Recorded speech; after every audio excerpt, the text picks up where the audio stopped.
같이 사도신경으로 신앙 고백하겠습니다.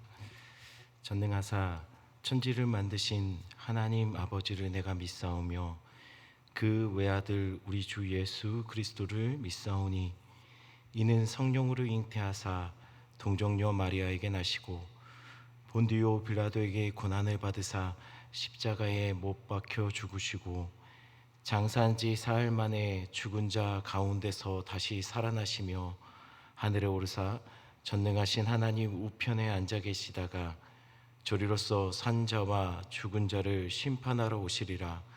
성령을 믿사오며 거룩한 공예와 성도가 서로 교통하는 것과 죄를 사하여 주시는 것과 몸이 다시 사는 것과 영원히 사는 것을 믿사옵나이다.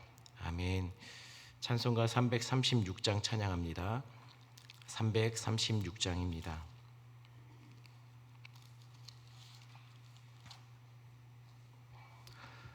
환난과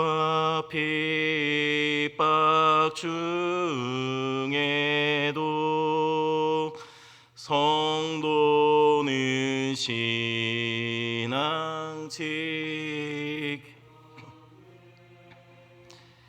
이 신앙 생각할 때에 기쁨이 충만하도다. 성도의 신앙 따라서 죽도록 충성하겠네.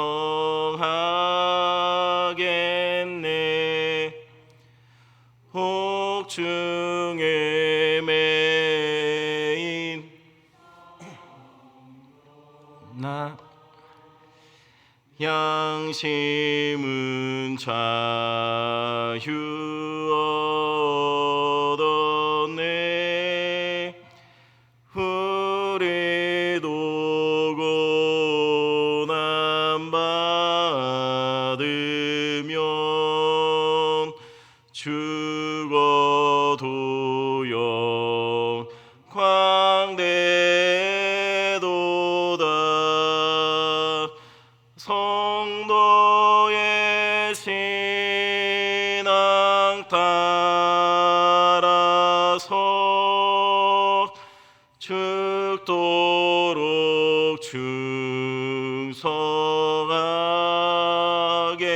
충성하겠네.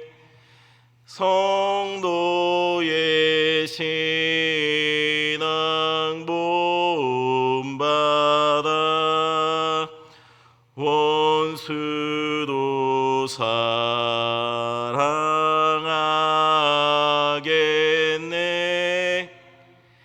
인자 너의 행실로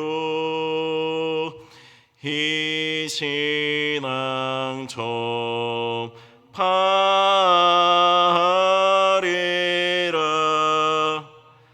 성도의 신라서 죽도록 충성하겠네. 아멘.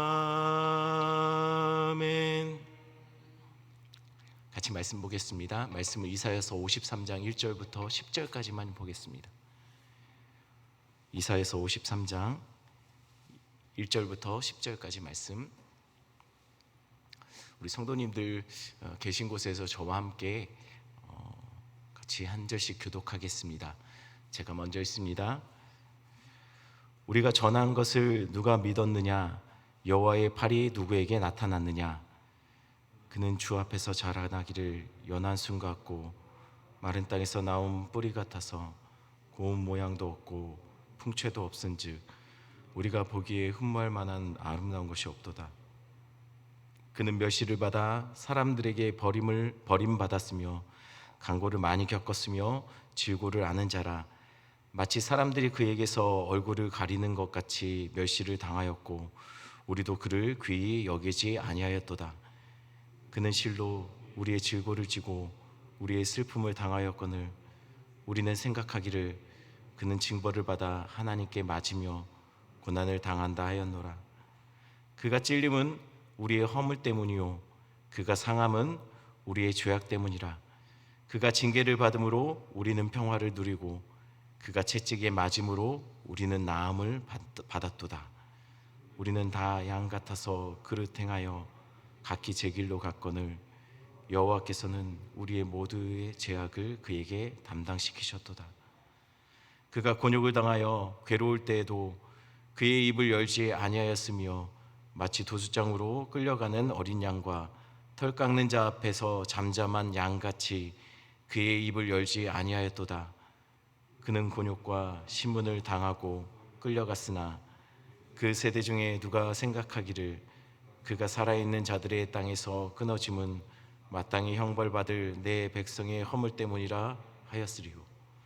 그는 강포를 행하지 아니하였고 그의 입에 거짓이 없었으나 그의 무덤이 악인들과 함께 있었으며 그가 죽은 후에 부자와 함께 있었도다. 여호와께서 그에게 상함을 받게 하시기를 원하사 질고를 당하게 하였은즉 그의 영혼을 속건제물로 드리기에 이르면 그가 씨를 보게 되며 그의 날은 길 것이요 또 그의 손으로 여호와께서 기뻐하시는 뜻을 성취하리로다. 아멘. 한번 기도하겠습니다. 사랑해 주님 감사합니다. 하나님, 우리 성도들 하루의 하루 삶들 속에 기도하며 말씀을 들으며 주님 앞에 아버지 하나님 우리의 삶을 날마다 조율하며 우리의 생각이 아버지 하나님 하나님의 뜻 앞에 아버지 하나님 순복하는 시간들 되게 주님 도와주시옵소서.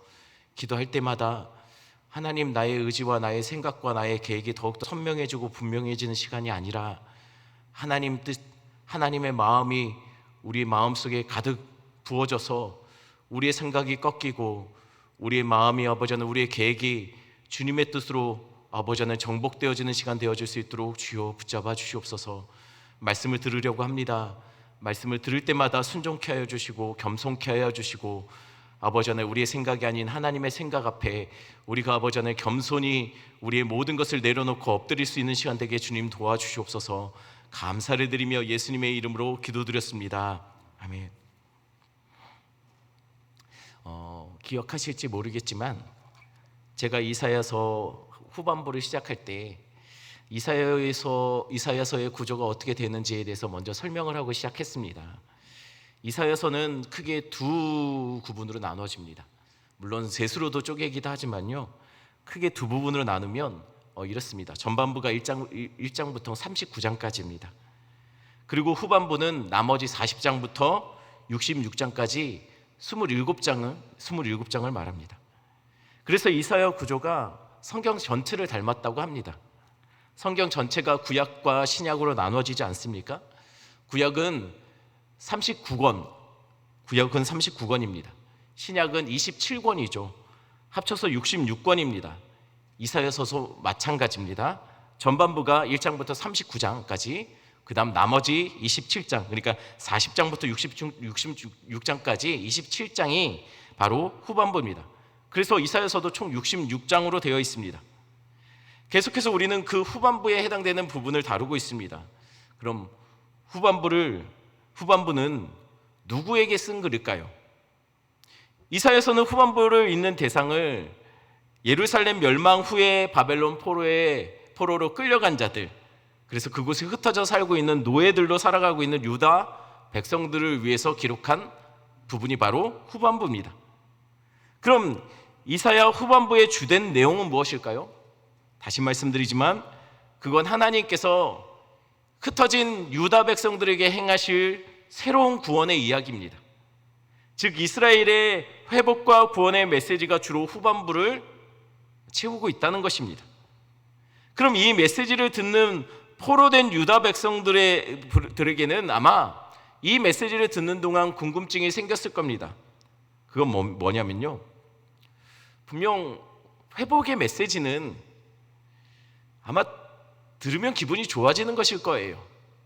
막 소망이 생길 겁니다. 분명히 위로와 격려가 되는 메시지가 되었을 겁니다. 그런데 중요한 것은 메시지 내용도 중요하지만 아마 이스라엘의 관심은 그래서 그 구원이 어떻게 이루어지느냐, 그래서 그것이 도대체 어떻게 이루어질지 아마 그것에 대한 관심이 많았을 겁니다. 왜냐하면 그들은 이 메시지에 있는 동안 도무지 아무리 봐도 지금 상황이 자신들이 회복될 수 있는, 다시 이스라엘이 유다가 회복될 수 있는 그런 분위기가 전혀 만들어지고 있지 않았기 때문입니다. 바벨론은요 더욱더 강성해져 갑니다. 자기를 사로잡은 자들이 무너져야 자신들이 회복될 텐데 자신을 사로잡은 자들은 더욱더 강성해져 갑니다. 그러니 아무리 회복의 소망을 노래한다 할지라도 이스라엘 백성들은 그것을 들으면서 내내 드는 생각은 그래서 어떻게 될 건데, 그래서 과연 되겠어? 라는 마음이 그들 안에, 그 의심이 더욱더 아마 크게 일어났을 것이라는 것이에요. 그럼 도대체 하나님의 구원은 어떻게 이루어질까요? 그 어떻게에 대한 부분이 바로 오늘 말하고 있는 여호와의 종을 통해서 이루어집니다. 하나님이 그의 종을 들어서 그들 이스라엘 백성들을 회복하고 구원해 가실 것임을 오늘 후반부에서 이야기하는데, 그래서 그 종에 대한 4번의 노래가 이사야서에 포함되어 있습니다. 그 이사야서 그 4번의 종의 노래가 바로 후반부에 42장에 한번 나오고요, 49장에 나오고 50장에 나오고, 그리고 마지막으로 오늘 본문에 이사야서 52장 13절부터 53장 12절까지, 우리가 전체를 다 읽지는 않았지만 이게 바로 그 포함된 하나님께서 어떻게 구원하실지에 대한 답으로 주신 것이 바로 이 종의 노래입니다. 그럼 그 종은 누구일까요? 52장 13절에 이렇게 말합니다. 제가 읽어드립니다. 보라, 내 종이 형통하리니 받들어 높이 들려서 지극히 존귀하게 되리라. 하나님이 세우시는, 하나님이 구원으로 사용하시는 그 종은 하나님이 형통케 하시고 높이 들어 존귀하게 하실 자라고 소개하고 있어요. 그럼 그는 왕이나 용맹한 장수 혹은 고귀한 신분, 그런 신분으로 오시는 자일까요? 또 그렇게 보기는 어려운 것 같습니다. 왜냐하면 그의 원래 형통이나 존귀함과 그는 어울리지 않는 자로 소개되고 있기 때문입니다. 14절 말씀 제가 읽어드립니다. 전에는 그의 모양이 타인보다 상하였고 그의 모습이 사람보다 상하였으므로 많은 사람이 그에 대해서 놀랐거니와 라고 소개합니다. 그 종은 사람들에게 보여지는 모습은 형통하고 존귀하고 그런 모습과는 무관한 모습으로 오십니다. 그는 깨지고 상한 모습이었습니다. 그러니 얼마나 깨지고 당했던지 많은 사람들이 그의 상함과 깨졌고 상한 모습들을 보면서 이 자가 하나님께서 보내신 종이라는 것에 대해서 놀랐다는 거예요.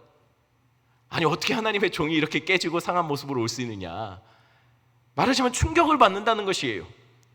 그에 대해서 53장 2절 3절은 이렇게 말합니다. 그는 주 앞에서 자라나기를 연한 순 같고 마른 땅에서 나온 뿌리 같아서 고운 모양도 없고 풍채도 없은즉 우리가 보기에 흠모할 만한 아름다운 것이 없도다. 그는 멸시를 받아 사람들에게 버림을 받았으며 강고를 많이 겪었으며 질고를 아는 자라. 마치 사람들이 그에게서 얼굴을 가리는 것 같이 멸시를 당하였고 우리도 그를 귀히 여기지 아니하였도다. 하나님께서 세우시는 종의 모습이 어떻다고 또 말하고 있습니까? 한마디로 연한 순 같고 고운 모양도 풍채도 없고 흠모할 것도 아름다운 것도 없다라고 말합니다. 게다가 버림받고 강고를 알고 질고를 아는 자라고 이야기하고 있습니다. 멸시를 당하고 귀히 여김받지 않는 자라고 또한 설명하고 있습니다. 한마디로 말하면 아무것도 아닌 자, 그냥 우리가 볼 때도 별로 신경 쓰지 않을 자, 함부로 여겨짐을 당하는 자, 하나님이 그의 백성의 구원을 위해서 하나님께서 보내실 그 종의 모습은 왕이나 위대한 영웅의 모습이 아니었습니다. 형편없는 약한 모습, 오직 형편없이 망가지고 깨졌으면 4절에는 이렇게 말합니다. 그는 실로 우리의 질고를 지고 우리의 슬픔을 당하였거늘 우리는 생각하기를 그는 징벌을 받아 하나님께 맞으며 고난을 당한다 하였노라. 여호와의 종이 당하는 질고와 징벌이 얼마나 가혹했으면 사람들이 생각하기는 이건 사람이 준 것이 아니다, 아니 이거는 하나님이 주신 고난이라고밖에는 설명할 수 없다라고 그들이 스스로 생각했다는 것이에요. 그런데 성경은 그가 당하는 질고와 슬픔을 원래 주인은 우리의 것이었다라고 이야기합니다. 아니 그럼 왜 자신의 것도 아닌 질고와 고난을 그가 짊어지는 것일까요? 우리의 질고와 슬픔을 왜 여호와의 세우신 종이 다 감당하고 있느냐라는 거예요. 5절 6절에 이렇게 말합니다. 그가 찔림은 우리의 허물 때문이요 그가 상함은 우리의 죄악 때문이라. 그가 징계를 받음으로 우리는 평화를 누리고 그가 채찍에 맞음으로 우리는 나음을 받았도다. 우리는 다 양 같아서 그릇 행하여 각기 제 길로 갔거늘 여호와께서는 우리 모두의 죄악을 그에게 담당시키셨도다. 그래야 우리가 살기 때문에 그러셨답니다. 그래서 그가 맞고 찢기고 상하신 겁니다.